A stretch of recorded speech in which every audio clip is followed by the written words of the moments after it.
But just to bring it back to the panel, we're talking capital. I don't know, in no particular order, how did you guys raise capital before this brilliant new act that's about to come?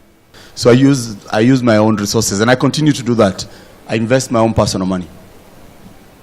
It was a bit of a mix of both as well. I was in a separate business as well. As I said, I wasn't in the music business, so I carried some with me. But already at the moment when I joined Sauti Soul, we were, let's say, generating income from our performance and from our product, from our music. It's about being fiscally responsible and investing as much of that initial money back into the business as possible. Martin? Well, yes. So as I mentioned before, most of our investment comes from outside investors. It's mostly sort of individuals, all foreigners, who kind of believe that there is an opportunity in music in Africa. But that's sort of how we fund it. Yeah.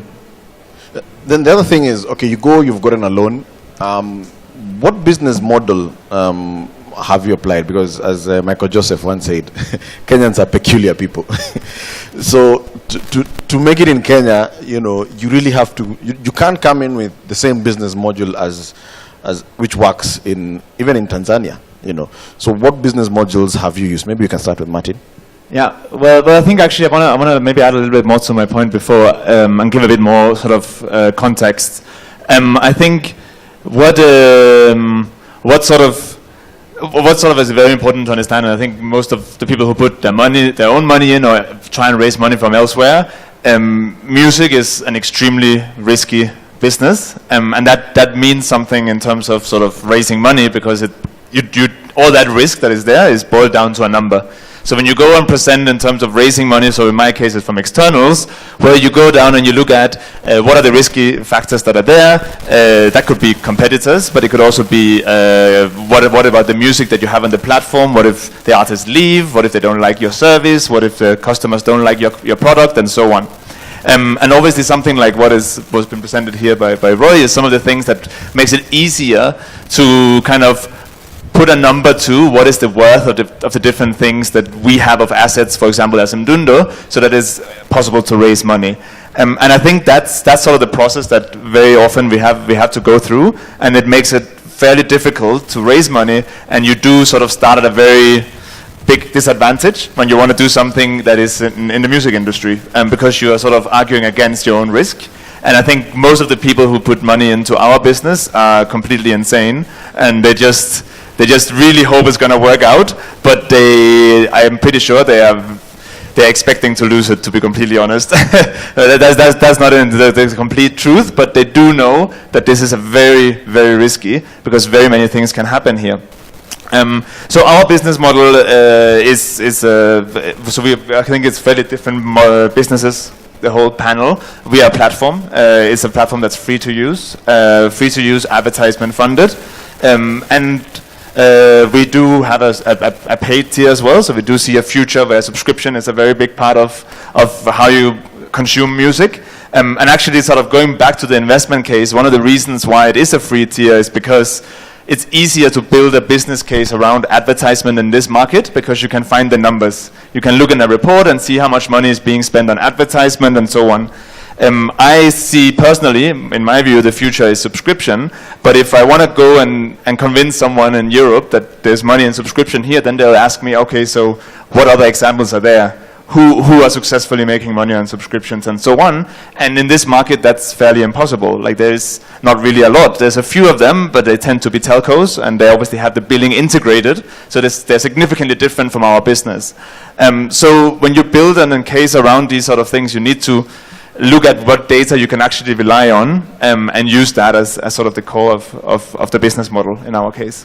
Wow, that's amazing. And for Marek, of course, when you're coming in, again, there was no data of a successful band. They were there, but especially the structures which you built. How did you pull it off?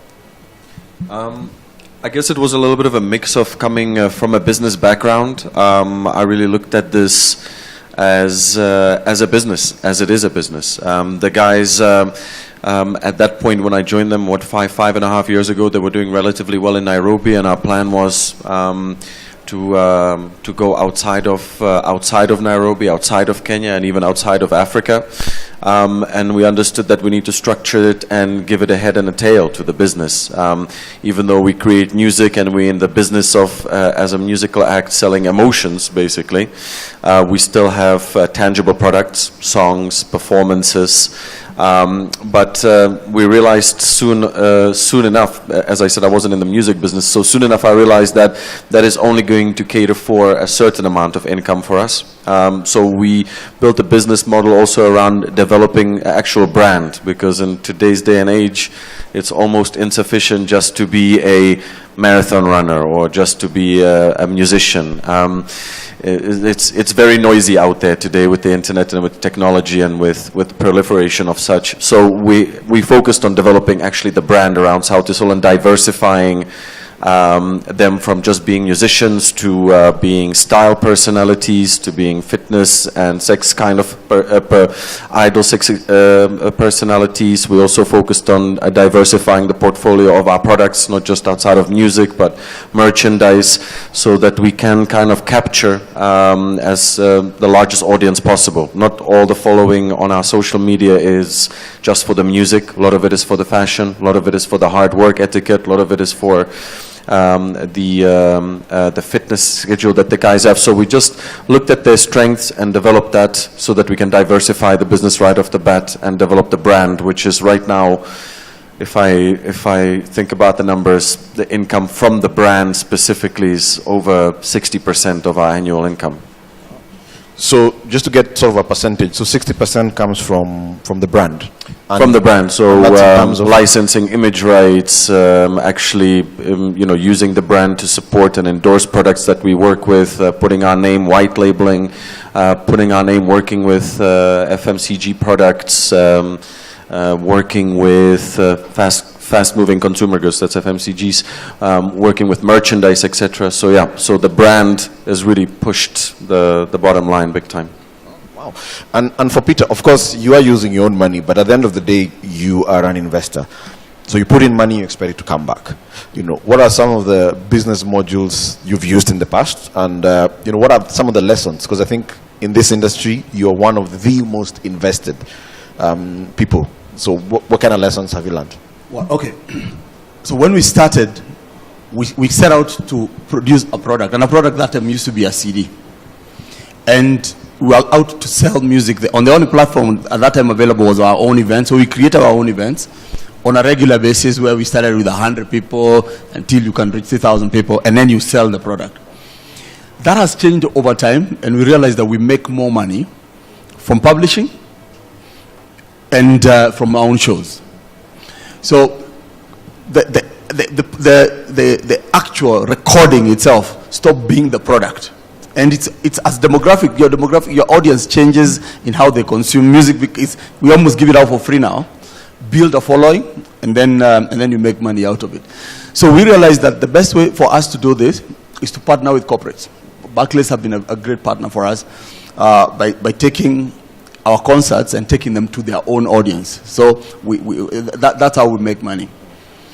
But the risk has been when we try and tweak the model, we end up losing money. So sometimes you end up following other people. You plug your own artists in existing events.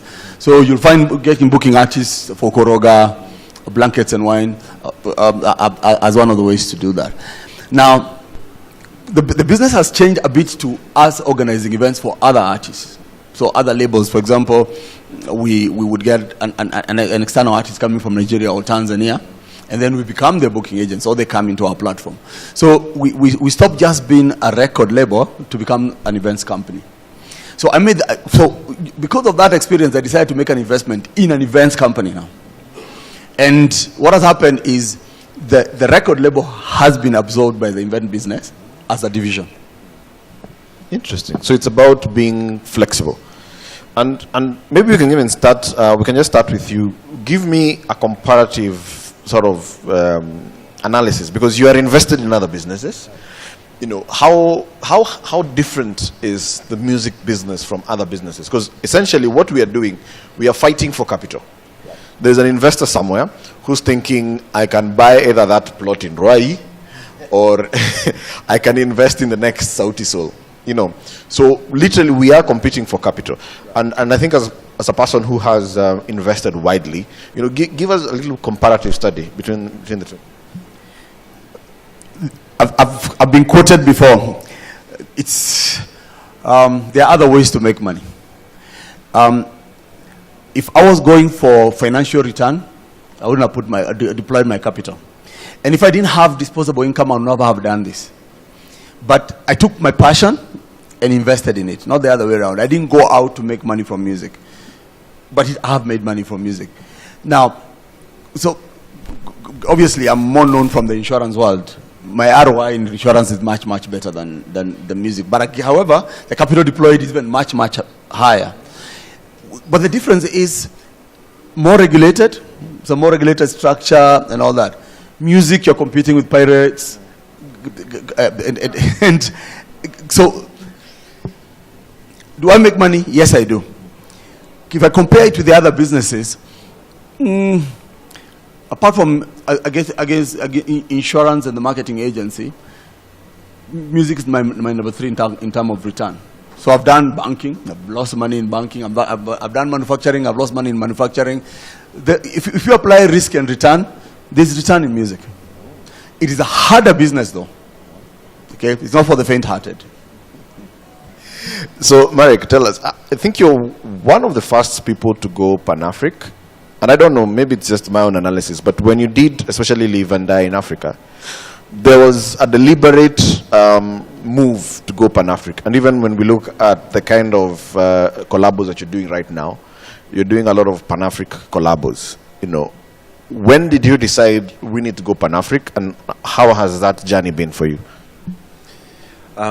We didn't decide to go Pan-African right off the bat. We divided it in certain stages. We understood that when I met the guys, they were doing relatively well in Nairobi, and we needed to make sure that we capture Kenya first, so that we have a solid base, or working off of a solid base, so that we can take risks outside of Kenya. So we focused at the beginning on our core audiences, our home audiences. I see that quite often. As soon as people have a little success, they go to the UK or US.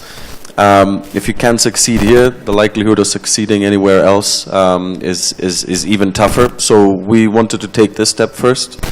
When we got towards the top in the Kenyan industry, it kind of automatically starts happening. But the next step we looked at is East Africa. And obviously, as you mentioned, collaborations are one way to capture other markets, capture the following of the other artists that you're working with. You got to be very strategic in terms of who you pick to work with, depending on what their following is and what you're trying to achieve.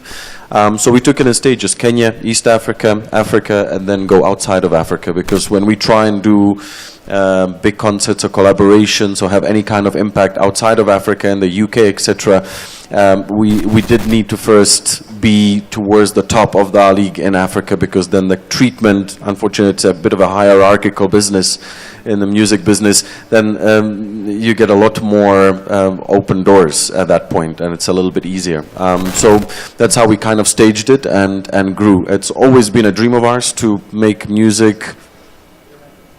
We didn't really say we're going to be making music for the Kenyan market or for the South African or Tanzanian market. We just wanted to make our music, and where that took us was the international scene as well.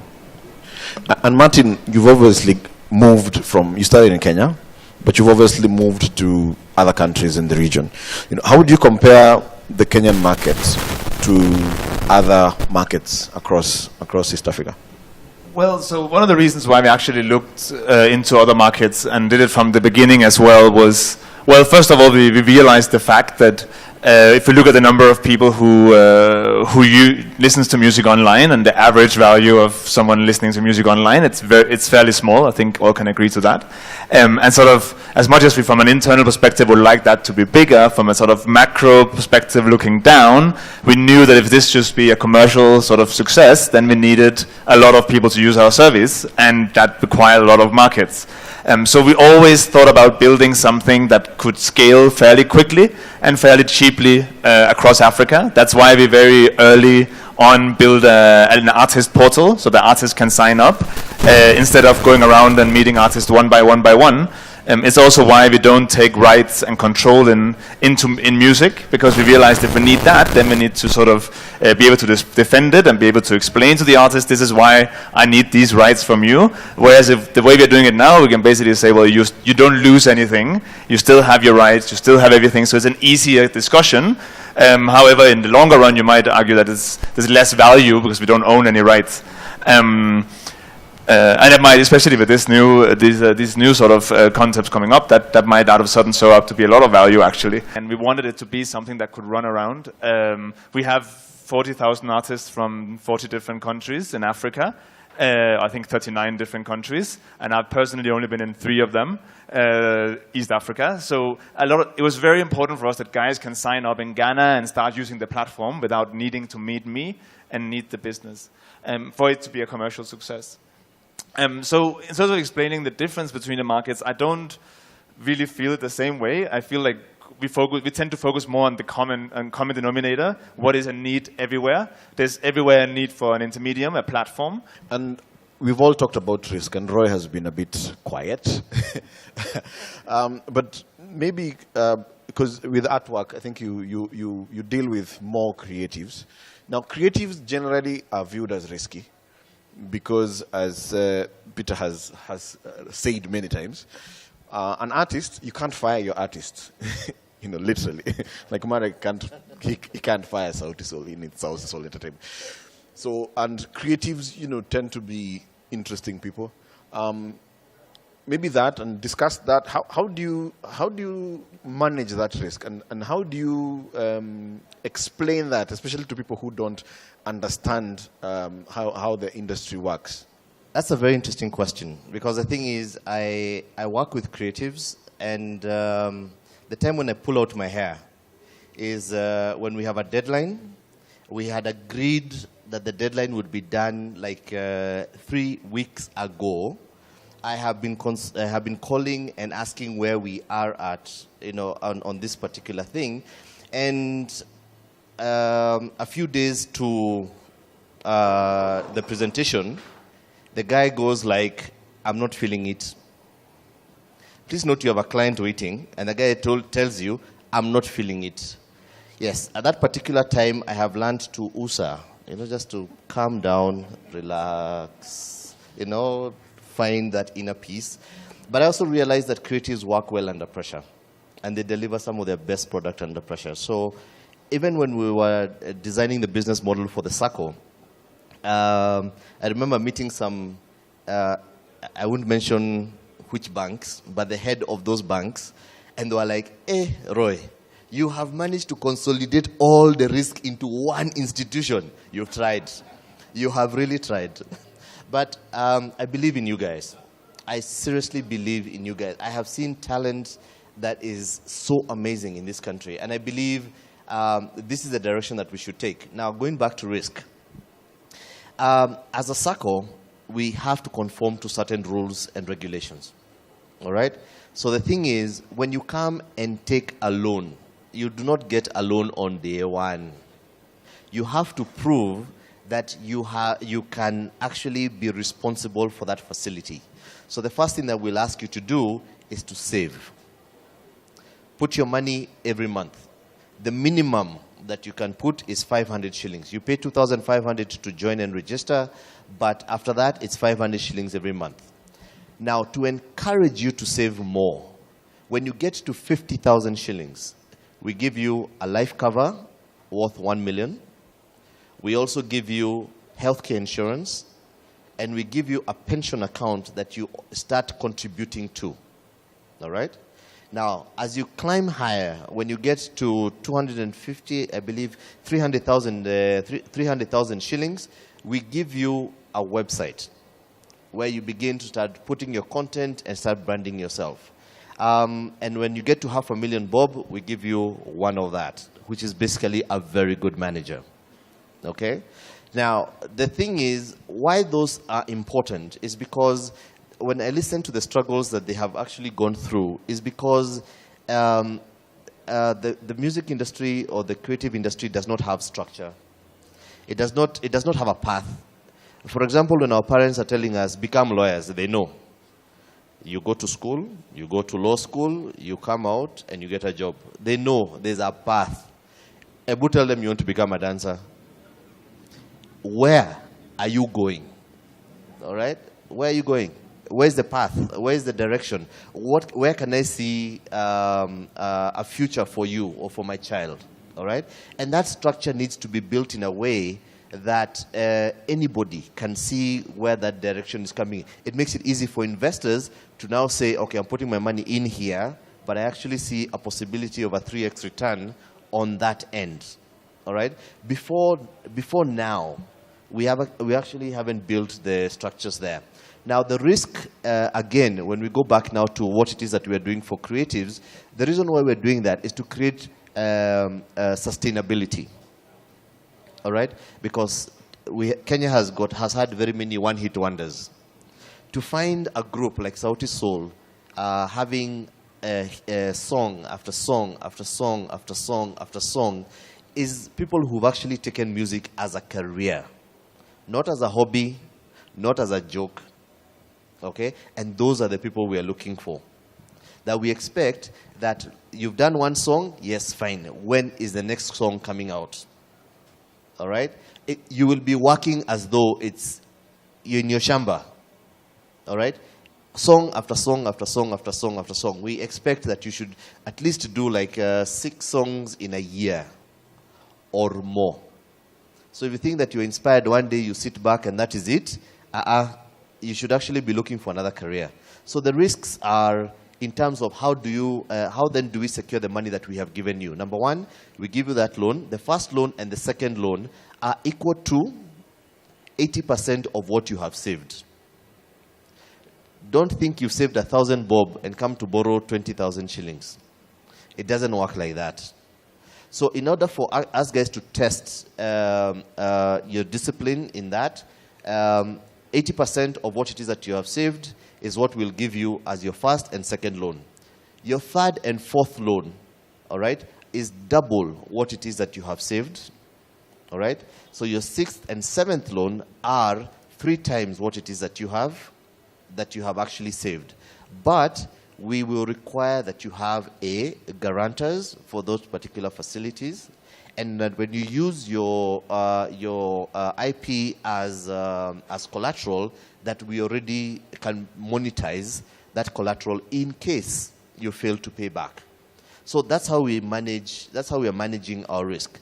A lot of that on our side, we don't mind. We know that the payment cycles of creatives is different from people who are salaried. Okay. Today you might, especially with artists, you have a painting.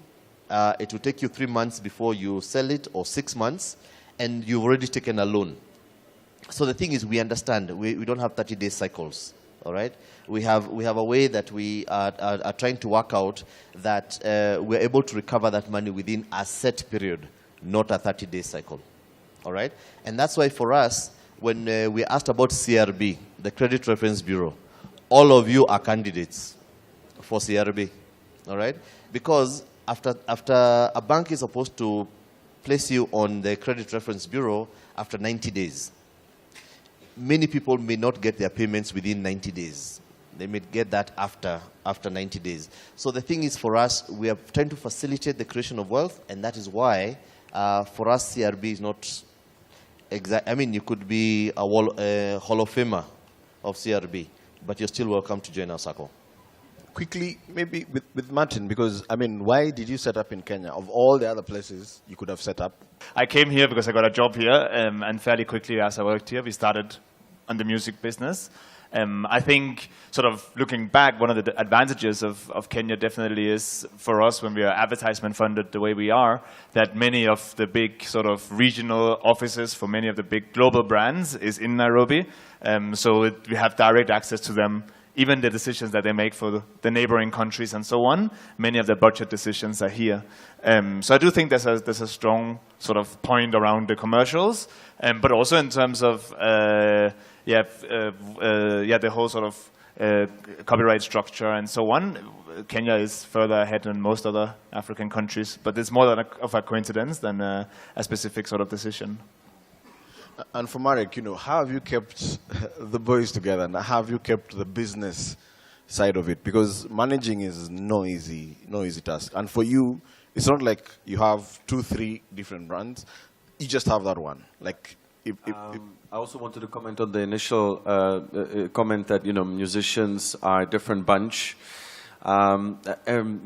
There's different bunch of different types of people, all left and right and center. Even within the music industry, you're going to have those that are there for because it's their passion. You have musicians in the business because they're more business-minded and they see a gap in the market. You see musicians who is just that's their passion.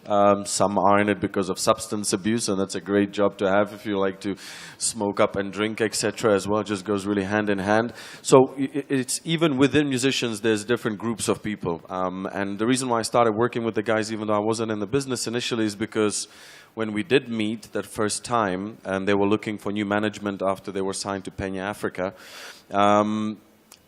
what struck me the most is how like-minded we were in terms of what our goals in life were, drive, passion, and energy. And I oftentimes say, if we, us 5, if we started a toothpaste factory or went into kindergarten management, we would have been probably as successful as we are pushing our music, because it really comes down to the people that you work with. And when people say, when you're looking at the business angle of things and how much people have saved, when you're starting in the music business, it's a business. So register your business so that there can be financial tracking. You can track your spending. You can have an account. You can have an official email account. Don't do the whole thing like mymusicband@gmail.com. Have your name at mymusicband.com.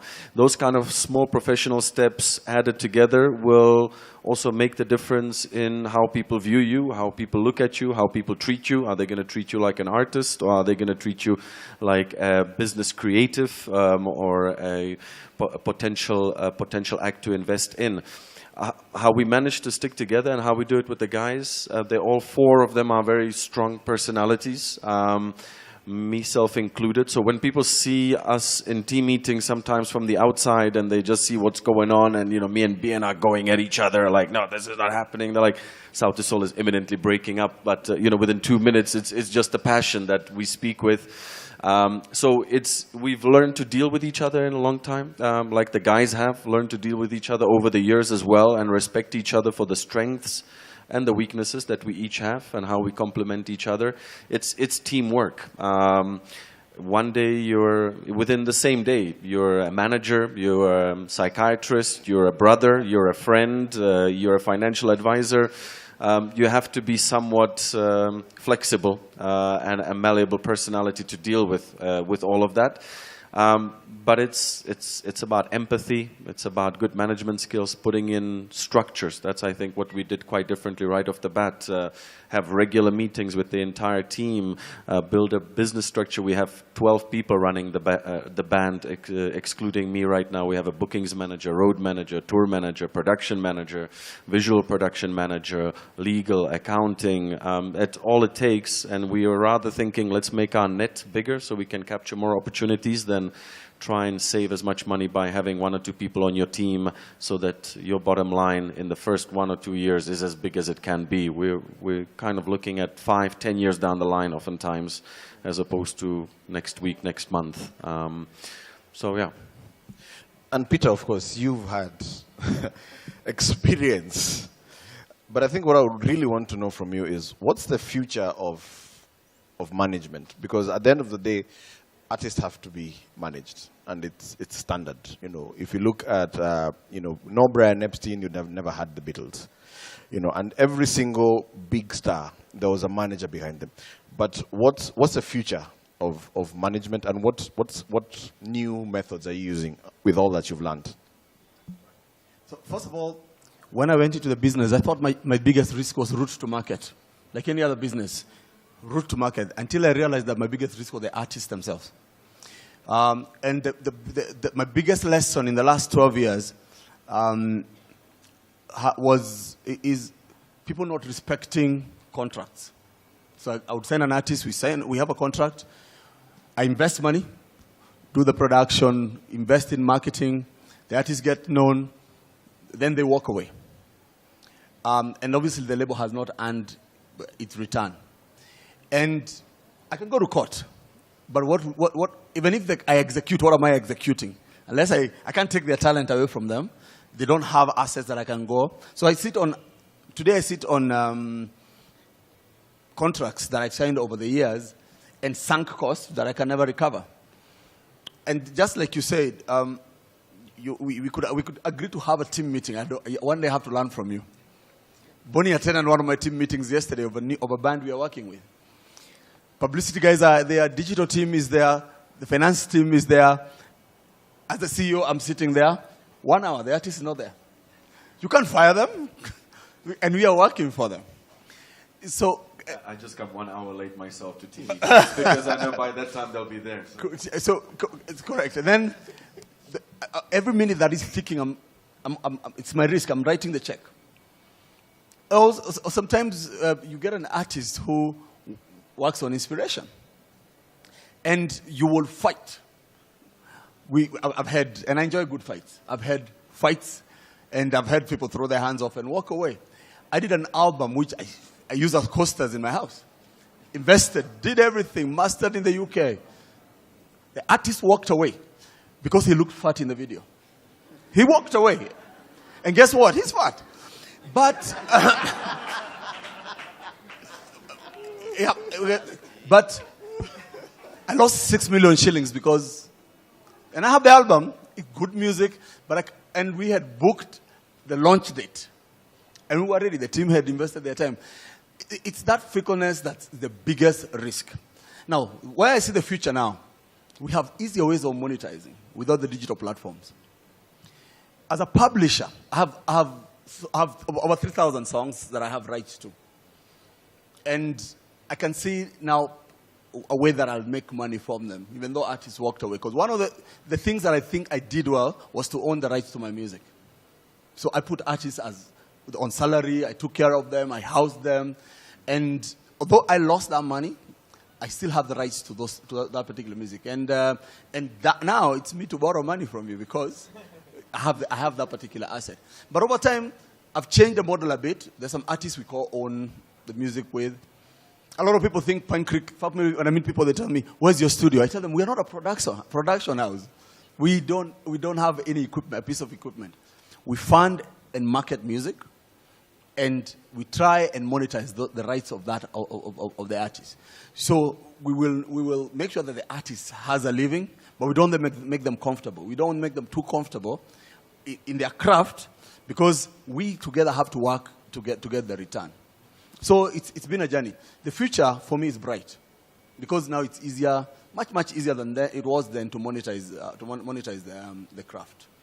Then when I set up the label, I put the name out there. So artists came to me. That was a big mistake. Today I don't sign someone who walks through my door. I go out and look and create. And so I started looking for talent, and talent is available. If you go to church, you may find a good vocalist who you can craft into a product. So our model changed that way. Then we had so many artists. At one time I was managing 12 artists. And then remember, resources are finite. You don't have enough money. So I did mess some artists that I signed. Also, I learned. There's a lady called Wendy Kimani, and I'm not ashamed to say, I let Wendy down. I signed her immediately at a project firm. But at that time, Atemi's album was hitting. So, you throw money to where things are happening.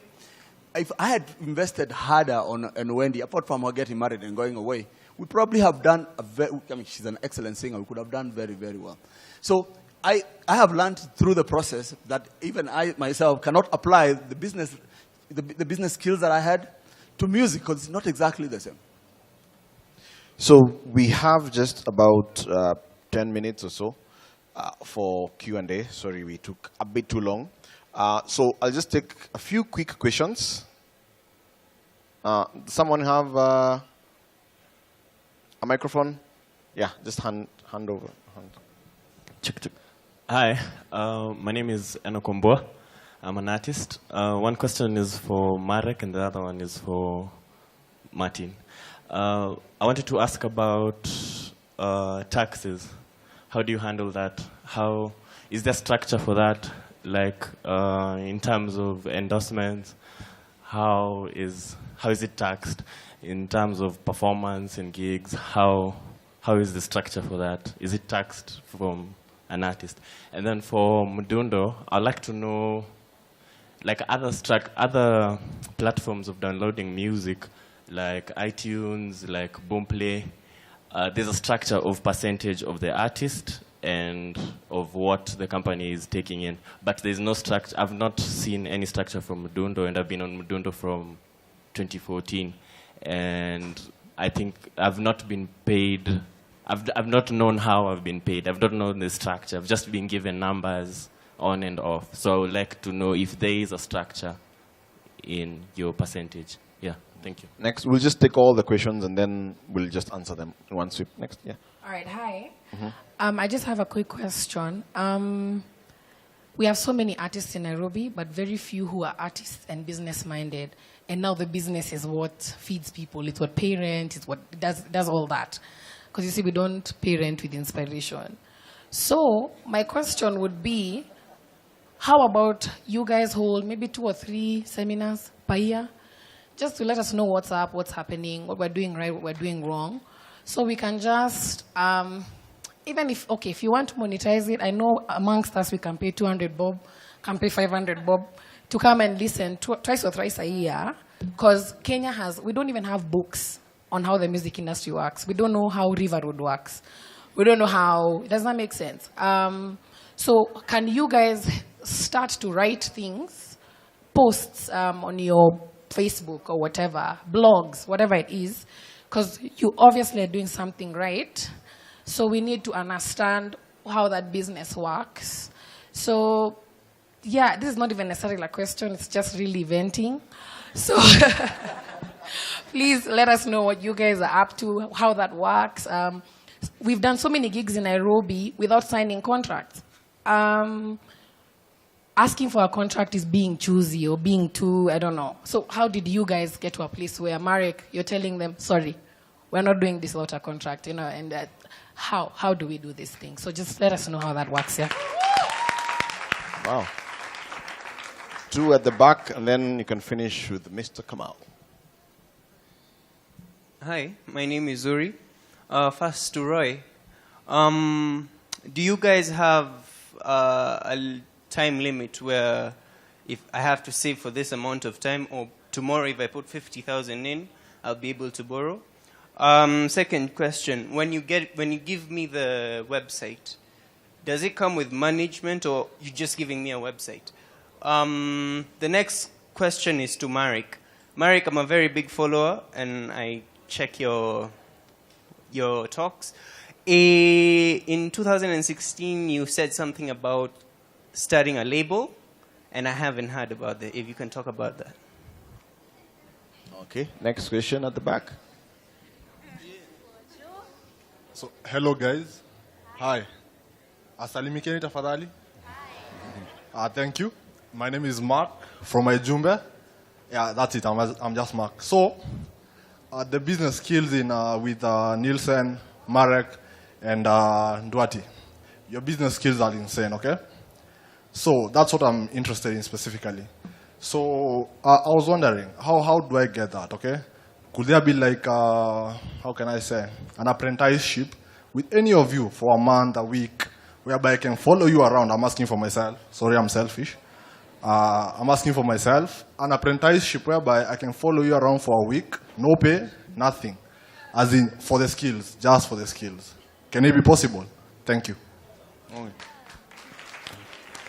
Bring the mic to Chris at the front.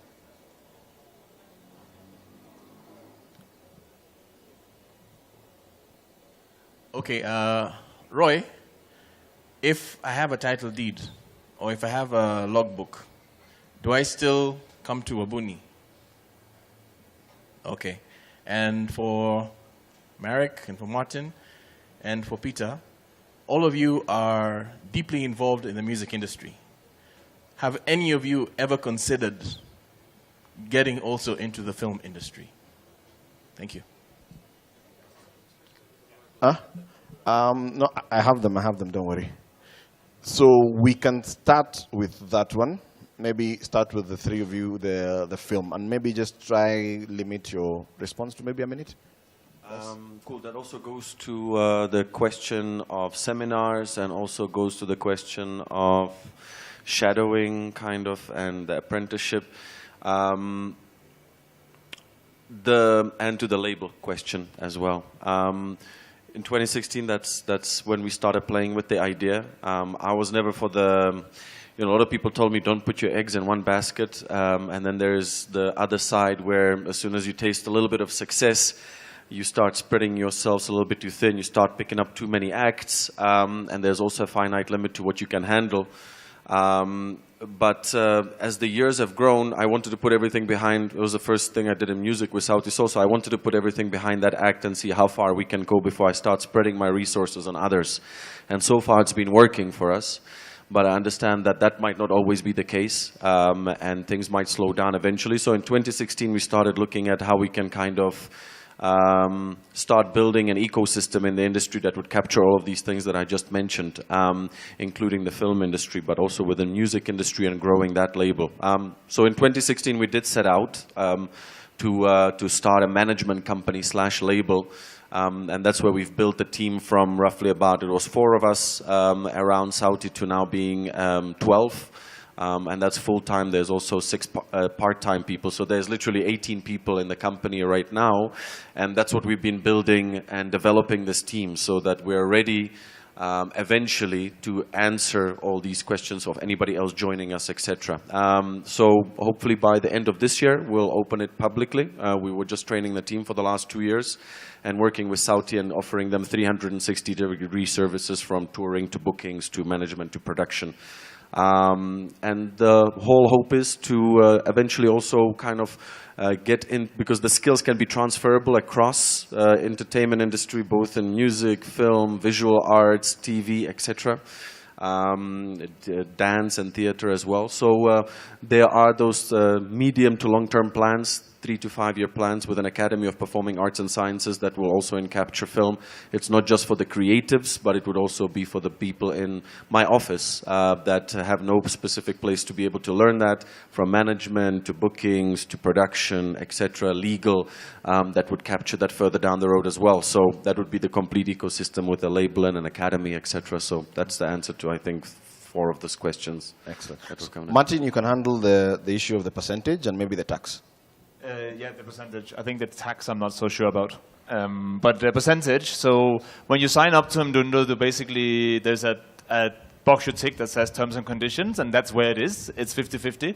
So we split the money 50% between us and the person who uploads the catalog or the content or owns the content. So that's how it works. In terms of payment, we do 2 billing periods a year. It also depends a little bit on the advertisement year. So when so we don't have months where there's complete slowdown. For example, January.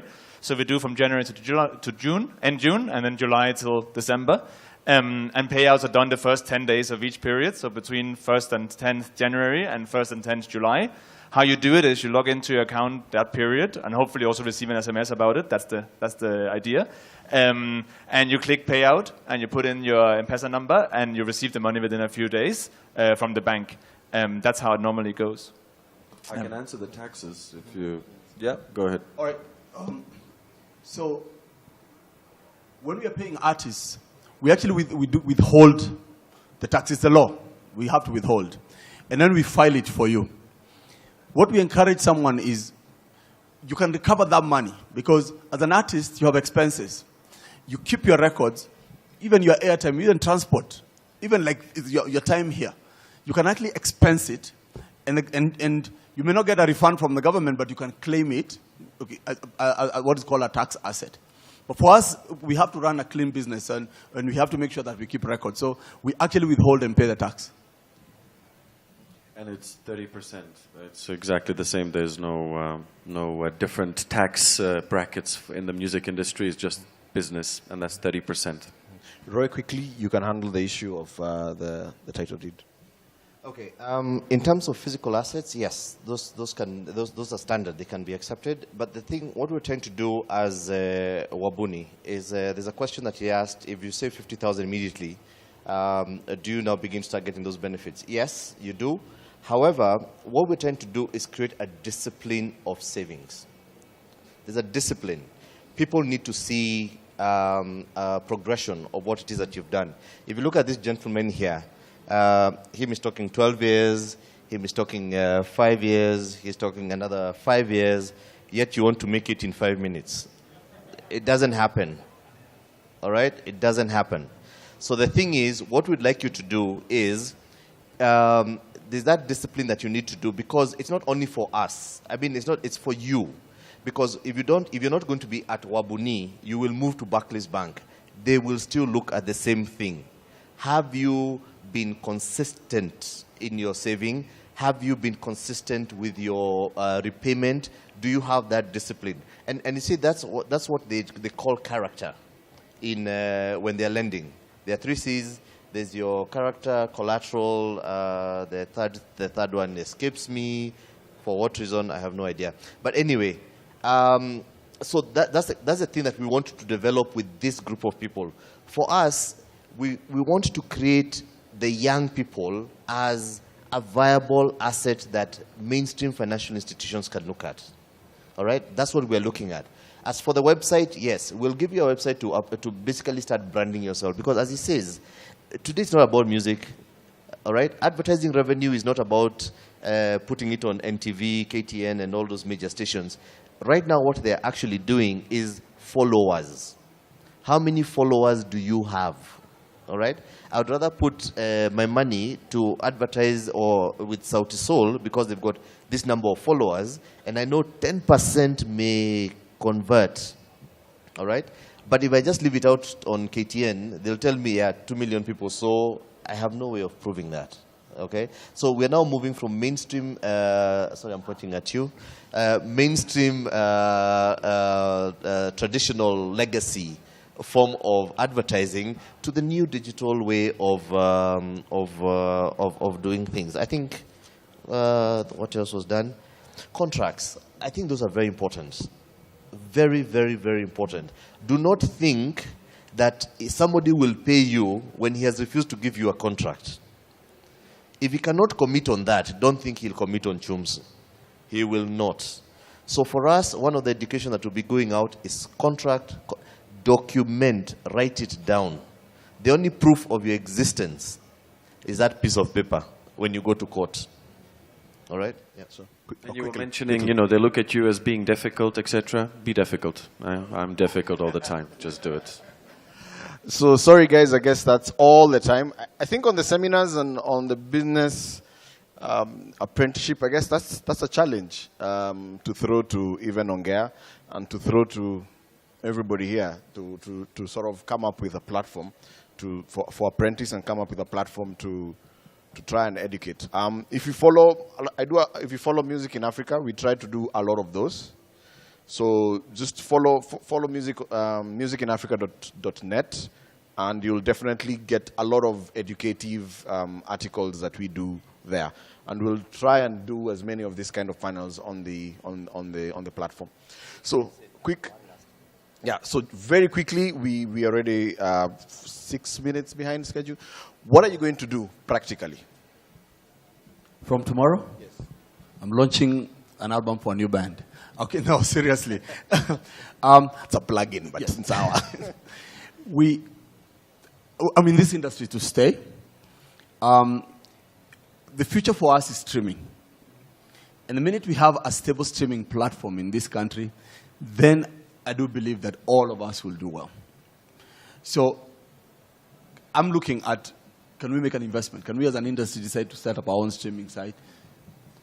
But one of the best skills that I've learned in the last 50 years that have existed in this world is raising capital.